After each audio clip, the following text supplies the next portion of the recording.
Halo adik-adik, malam ini saya akan bacakan dongeng dari buku Dongeng Anak Hebat, Kumpulan Kisah Budi Pekerti.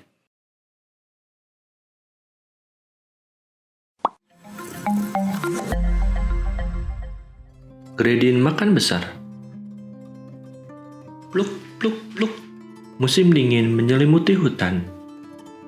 Jam beker seakan berbunyi di dalam perut Gredin. Bunyinya seperti teriakan, makan, makan, makan, makan. Tapi, lemari esnya kosong seperti perutnya.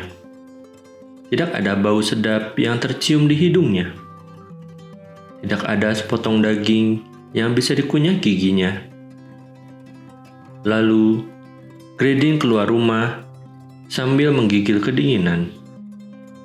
Dia berjalan di hutan yang masih putih semua. Ada seekor burung yang bertengger di atas sebuah pohon yang gundul. Dia bernama Piplet.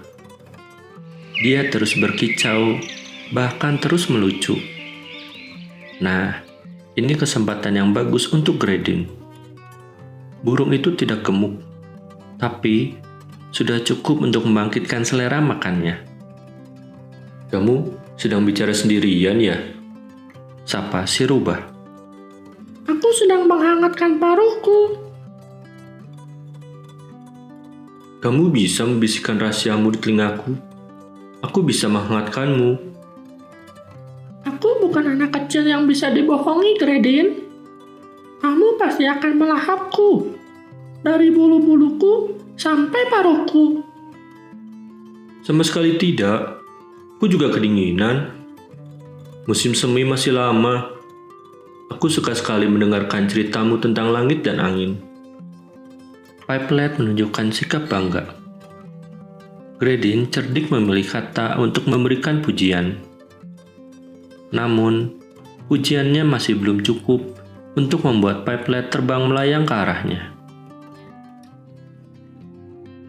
Tiba-tiba, Gredin merasa langkah kakinya semakin berat dan gemetar. Piplet pun merasa kaku di atas dahan pohon. Lalu, sesosok makhluk berwarna gelap dan sangat besar menghembuskan napasnya dengan kencang. Itulah Balord yang tidur sambil berdiri. Hentikan, Balord. Kamu akan membuatku jatuh. Teriak Piplet sambil terengah-engah.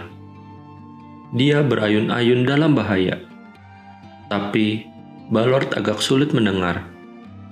Dia sudah tua dan telinganya tertutup bulu. Gredin senang melihat pohon yang terus bergerak. Itu akan membuat Piplet kehilangan keseimbangan. Piplet akan terjatuh. Perut Gredin pun sudah keroncongan. Mulutnya sudah terbuka lebar, seakan sudah siap melahap makanannya.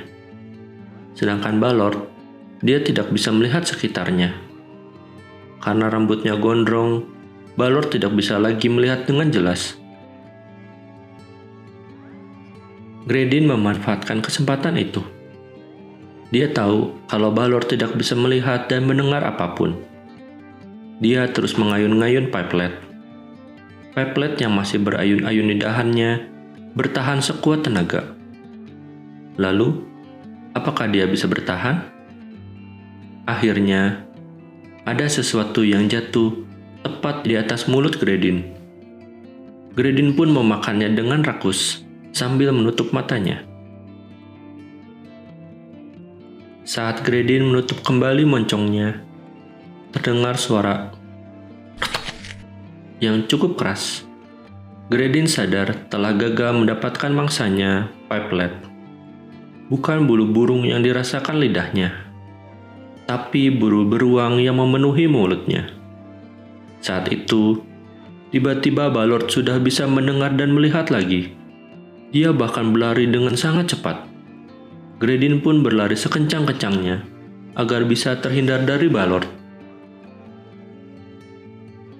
Akhirnya, Gredin berhasil menyelamatkan diri dan pulang kembali ke rumahnya. Tapi, perutnya masih kosong. Tidak ada makanan, tidak ada restoran, bahkan tidak ada apapun di kulkasnya. Dia hanya bisa memukul jam bekernya untuk mematikannya. Dia menunggu musim dingin berakhir agar peralatan makannya bisa dipakai lagi.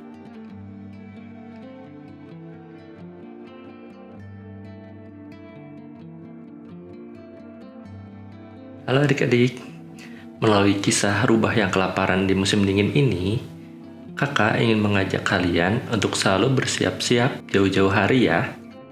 Seperti sebuah pepatah, sedia payung sebelum hujan, oke? Selamat malam, bye-bye.